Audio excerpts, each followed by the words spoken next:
Alright, my name is Josh, and for this section, I'm just going to be going over the code very briefly as best I can.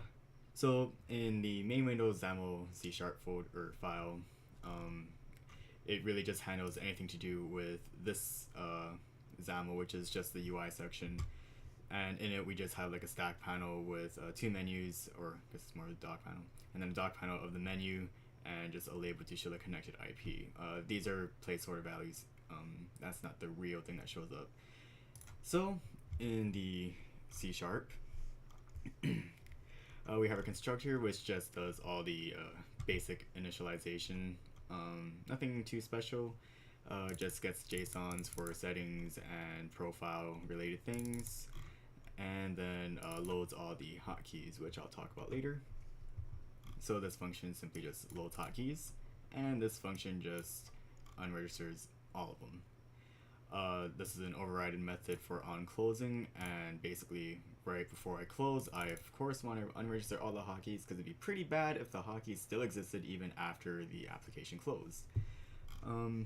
That's more of a safety measure because in my keyboard hook, it's very low level. So we'll talk about that later when I get to it. So toolbar handles literally just all the toolbar stuff. So the drop downs regarding settings and profile menu stuff. Nothing really too interesting here, of course. It just handles the connection, basic things related strictly to UI. Nothing in depth here. Where's my region? Here it is. Okay. And next up, we have the client socket connection to remote region. And this stuff is, well, this is all the dirty stuff. This is basically my implementation of a custom TCP for sockets. And literally everything you see here has to do with closing and connecting and making requests and sending messages, receiving those messages. Going in the nitty-gritty here would be not only very mind-numbing, but yeah, that's what this section is. This section purely works with the server and client connection between server sockets, and that's it. Most of the stuff that happens here is just receiving and sending. So I have some update delegates because all of my client socket connection to remote stuff, that is all on a separate thread, because if it weren't on a separate thread, then our UI would be hanging. So that's no bueno. So I put it on a separate thread.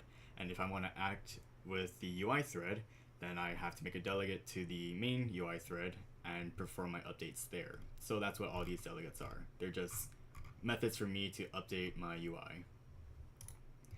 And here are just some backend functions, basic procedures, just because I store images as bitmaps, but the bitmaps are also byte arrays, because if I want to send something to a server, they have to become byte arrays, and ways for me to get it all back. And this function just makes it so it appears in the main Windows XAML, because down here in every single ellipse fill with the binding of profile picture, it is an image brush type, which takes an image source rather than just a standard bitmap. So this just converts it to a bitmap image, which can be used as an image source.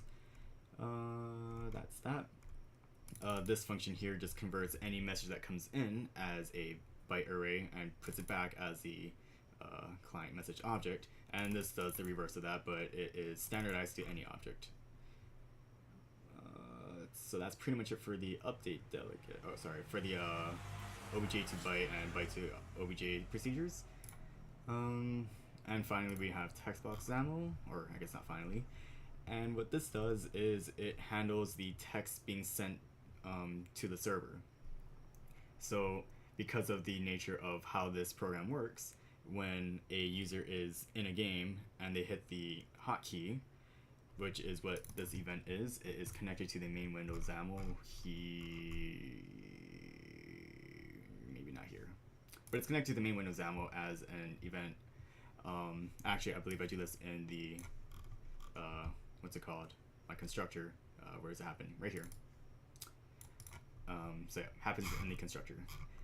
And it just pops up in a text box. You type in the text box, it's automatically focused into it, and when you hit enter, it closes, and proceeds to send the message to the server, to which it's displayed and heard for everyone that's in the server in text-to-speech. Then these are just other hotkey stuffs. So if a user decides to disable their hotkeys because maybe they want to use the hotkey for something else, then it will do so and also bring it back if they've hit it again. And here's the message template class and the connected users template class. This is really just meant for an what's it called, a item binding. So if you see up here for connected users at the very least, I have my binding somewhere around here.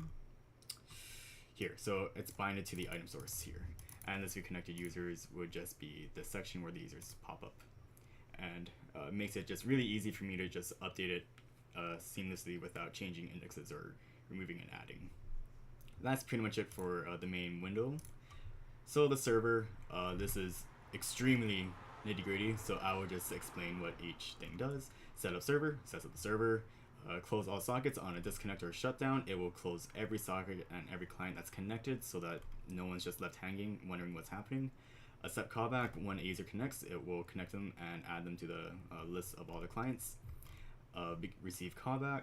Will receive every single message that is sent to the server and send it back to all the clients if it's not a blank message. Or by blank message, I mean the byte array that was sent is 0. And if it is 0, then that means the client was forcibly disconnected, and then it will disconnect them and tell everyone about that, which is here. And that's pretty much what this is. It handles updates and first connects, etc. T2S client message. This is just a serializable client message. It needs to be serializable because it needs to turn into a byte array, of course. And this just handles all the information that both the server and the client will use. So server connection alive handles for the client. Connected is also for the client, or rather, it's meant to handle for the server, but the client uses it to determine whether or not the client is still connected. MAC address is the way I determine unique users, and the rest are pretty self-explanatory in what they are. Settings XAML. This is just literally for the settings. Nothing too special here. It just changes what each, when they press a key or when they press a button for the hotkey, then it will change to the next key that they press, and it does a two-string. Profile. Literally just profile.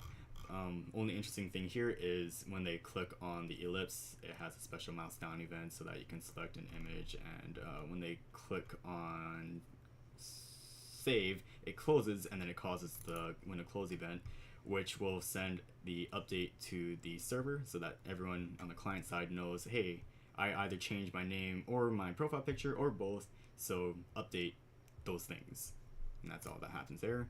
T2S user, that's what the client uses on main window to keep track of all the connected users, which is why MAC address is useful, so that I can keep track of current usernames and profile pictures and know if I need to update them. Text box XAML, this is the text box that pops up, so nothing interesting really happens other than the send message here. And that is, I think, no, I still got more, I think. Maybe if I close some stuff here, then more things will pop up. And there we go. Keyboard hook, this is all the low level stuff I'm talking about. Invokes the DLL user32, which I guess you could call it kernel, but I'm not sure if it really is kernel, but it's very low level stuff. And you know, I'm not going to really talk too much about this because if you want to look into bit shifting, that's up to you. But all it really does is it will change the keyboard's hotkey or change a keyboard's key ID into something else so that it can't be used and it won't be recognized, and then it'll call a delegated event since that. And that's what that does. So ipforming.xaml. This is what that is. It's really just when you want to connect, this will pop up. You type in the text box, you hit connect, and that's really all that happens here. And the rest is handled by the main window once this thing closes. And that would be it for the code.